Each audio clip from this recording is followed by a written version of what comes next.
Hello everybody and welcome to another mystery box function challenge. In the purple mystery box there's some math and your job is to figure out what that is. You can use the link in the description to try it out, and when you think you've got an answer, come on back and see if we get the same thing. All right, let's start with a 0. Oh, wow, so 0 is pretty far off the graph, out at 34, up at 34. Let's try a 1. Even further, so 28 further up from that one, and let's try 2 to see if it keeps going in this direction.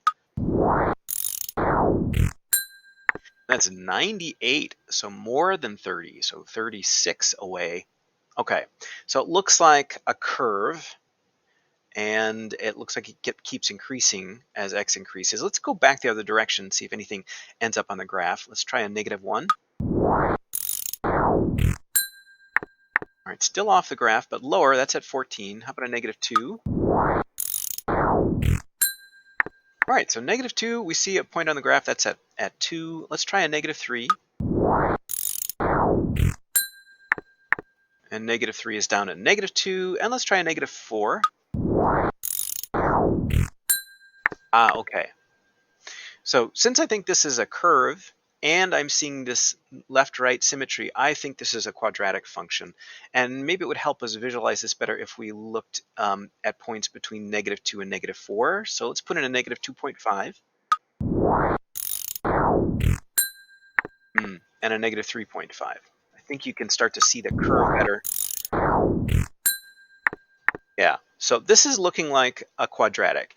It looks a little squished, so I think there's a multiplier, and it's also been moved. It's been moved over to the left 3 spaces, so that way, and then it's been moved down 2 spaces. So I think with this information we can start to sketch out a function. So f of x equals, well, something times, I'll leave room for the multiplier, and then this moving to the left 3 is going to be an x plus 3 inside the parentheses. Then we square that, and the down 2 is going to be a -2 out here. So what remains is to figure out what this multiplier is. I think the best way to do that is maybe to stick in these numbers that are 1 away from the origin and figure out what you'd have to have here. In fact, we can even do this as an algebraic equation. Let's put in a for our multiplier, and then let's put in this -2 value. So -2 plus 3 squared minus 2. And when we put that -2 in, what we get out is a +2.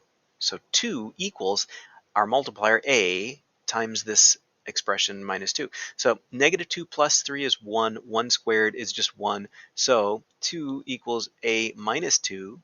And then if I solve for a by adding 2, I get a equals 4. So that means our multiplier should be 4. We might want to test that with another point. If we put in, let's say we put in a -4. So 4 times x, sorry, -4. -4 plus 3 squared minus 2. Well, -4 plus 3 is -1. When you square it, that's just a 1.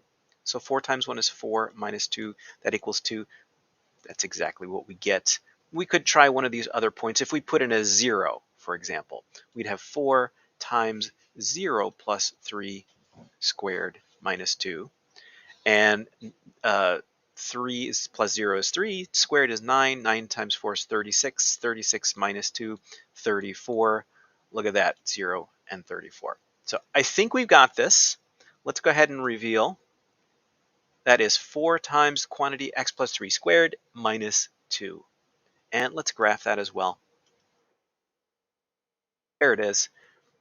Very narrow parabola moved over to the left 3 and down 2 from the origin. Well, how did that go for you? Were those initial values confusing, or did you have a suspicion right away?